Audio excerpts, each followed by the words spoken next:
Examples: someone is walking too slowly, so we become annoyed. Someone is taking too long, so we pressure them. Someone makes a mistake, so we immediately judge them. Someone is struggling, but because their problem does not affect us directly, we ignore it. The problem is that when millions of small interactions happen this way every day, they can create a world that feels increasingly impatient, hostile, and disconnected. The opposite is also true. A person who chooses patience can make another person's day easier. A person who notices someone else's difficulty can help them. A person who gives someone time instead of pressure can reduce their stress. A person who thinks before reacting can prevent an argument.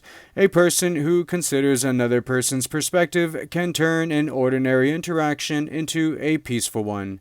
That is why I think this practice can be good for the world.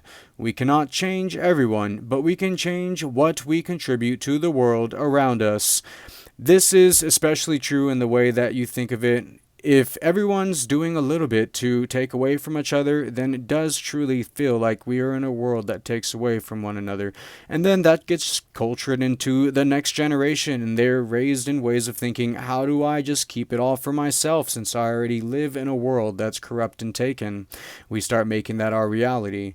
Versus if we do the right things, even the little things, and we all follow those actions, we might see a different type of generation of children being raised. I started thinking every time that I left the bus stop, and it went from no one saying thank you to it felt like a lot of people were saying thank you. So it's up to us to herald a more healthier age, and we can't do that with sick, disgusting leaders or people who are just completely blind to the way that the world should have been in the first place, which is ruled with love and not a disgusting, nasty, greedy iron fist. So, it begins with awareness. Remember what you have committed yourself to. Keep your word. Consider the people around you. Think about how your actions affect them.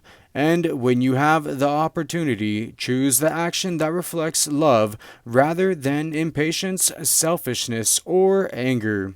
In that way, keeping records of our commitments and learning to consider other people are actually connected.